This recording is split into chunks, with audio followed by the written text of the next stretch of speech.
عليكم السلام أحبتي، أهلا وسهلا بكم في برنامجكم العظات القرآنية. هذه الحلقة رقم 1089، ونحن في كتاب المبادئ الحقيقية للشريعة الإسلامية، والمبدأ الخامس السلام، الإسلام دين السلام. وهذه الحلقة الثامنة من استعراض المعارك في سورة التوبة. ربنا خاطب الذين آمنوا، يعني وزما لكم إذا لكم انفروا في سبيل الله اثاقلتم من الأرض. بعد كده جاء الحديث في الآيات التالية عن الجماعة اللي مش كانوا يتثاقلون، لا، عن الجماعة اللي كانوا لا يذهبون أصلا. يعني في ناس بيتثاقلوا بيروحوا بقى وبتاع وهو كده ومش عارف ايه، لكن ربنا بيقول لهم لا، اطلع بسرعة. في بقى ناس غير كده، ان هو مش بيطلع اصلا، وبعدين يجي النبي يحلف والله يعني انا جوز خالتي كان تعبان، انا جوز عمتي كان عنده مش عارف ايه، انا مراتي كانت بتولد، انا، ويحلف. دول بقى المنافقين. فهنا فرق بين الذين كانوا يتثاقلون لكن يخرجون، وبين هو لا يخرج اصلا ولا يكتفي بهذا، وانما يقدم عذرا كاذبا ولا يكتفي بهذا لكن يحلف. ده بقى شغل نفاق 100%.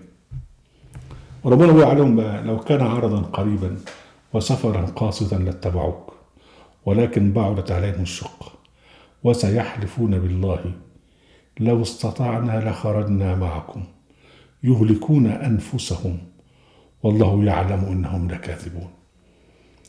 خلي بالك يا أستاذ علي، إن دول منافقين ودول صحابة، والمشكلة هنا إيه؟ أنه فقط لا يعني لا يخرج للقتال، وإنما يقدم عذرا ويحلفه بالكذب باسم ربنا، وربنا عارف ان هم كاذبين. شوف بقى، لو كان عرضا قريبا، لو كان الموضوع قريب وسفر كده فخفخه هيمشي وراك، لكن تروح حته بعيده وفيها حرب، لا مؤاخذه، اطلع من دماغي.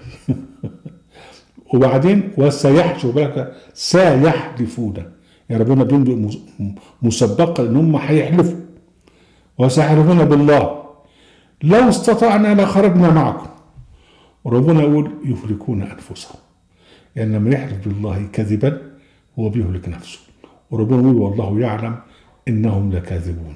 خلي بالك تاني يا استاذ حسين، ان الناس دول اللي هم صحابه، جماعه السنجيه بيعتبروا كل الصحابه عدول ومش بيكذبوا. وربنا في أكثر من موضع في سورة التوبة وفي سورة المنافقون وفي سورة المجادلة بيشهد إن هم كاذبون. يعني ربنا بيشهد إن المنافقين كاذبين، وجماعة السنجية بيقول لك كل الصحابة بما فيهم منافقين عدول ما بيكذبوش أبدا. طيب ماشي، أوكي. لو كان عرضا قريبا وسفرا قاصدا لاتبعوك ولكن بعدت عليهم الشقة وسيحلفون بالله لو استطعنا لخرجنا معكم يهلكون أنفسهم والله يعلم إنهم لكاذبون. وبعدين بقى يأتي بقى تأنيب خفيف للنبي، يقول سبحانه وتعالى وعفى الله عنك لما أذنت لهم حتى يتبين لك الذين صدقوا وتعلم الكاذبين. يعني عفى الله عنك، انت ليه اديتهم الإذن؟ ما تنتظر لما تشوفهم كانوا بيكذبوا ولا لا. وبعدين ربنا سبحانه وتعالى قال لا يستأذنك الذين يؤمنون بالله واليوم الآخر أن يجاهدوا بأموالهم وأنفسهم والله عليم بالمتقين. الناس المؤمنين باليوم الآخر مش بيستأذنوا عشان خاطر يقعدوا، لا، مش بيستأذنوا عشان خاطر يجاهدوا في سبيل الله بأموالهم وأنفسهم، لا، هو بيبادر. والله عليم بالمتقين. طبعا مع المنافقين ربنا قال والله يعلم انهم لكاذبون. جماعة المؤمنين يعني ربنا قال والله عليم بالمتقين. بعد كده عن المنافقين انما يستأذنك الذين لا يؤمنون بالله واليوم الاخر وارتابت قلوبهم فهم في ريبهم يترددون.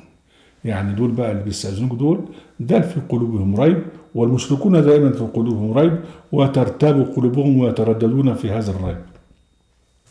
الآية بعد كده ولو أرادوا الخروج لأعدوا له عدة، ولو أرادوا الخروج لأعدوا له عدة.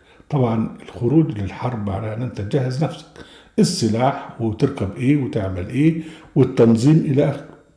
فلو هم من الأول عايزين يخرجوا وينفروا كان بسرعة جهزوا نفسهم وأعدوا العدة بتاعتهم وأعدوا لهم ما استطعتم من قوة ومن رباط الخيل، لكن هم مش عملوا كده. إذا هم ناويين من الأول إن هم ما يطلعوش. ولو أرادوا الخروج أي أن ينفروا لا عدوا له عدة، ولكن كره الله بعاثهم فثبطهم وقيل اقعدوا مع القاعدين. هم أصلا مش عايزين يروحوا، يعني ربنا قال في قلوبهم مرض فزادهم الله مرضا، مش عايزين يطلعوا فربنا سبحانه وتعالى زودها عليهم ولكن كره الله بعاثهم فثبطهم وقيل اقعدوا مع القاعدين، اقعدوا بقى مع النسوان والعيال اللي هم ما بيطلعوش الحرب. وربنا كره انبعاثهم ليه؟ لأن هم لو طلعوا هيبقى ضررهم أكثر من نفعهم، وده اللي ما جاء في الآية اللي بعد كده، آية 47: لو خرجوا فيكم ما زادوكم إلا خبالا ولا أوضعوا خلالكم يبغونكم الفتنة وفيكم سماعون لهم والله عليم بالظالمين. الآية دي بقى سبحان الله، لو طلعوا معاكم مش هيزودوكوا إلا خبال وهبل ومصيبة. الخبل اللي هو المخ في البدنجان، ما زادوكم إلا خبالا ولا أوضعوا خلالكم. أوضعوا من الخلال الحلوة بينزلوها تحت، أوضعوا من الوضاعة.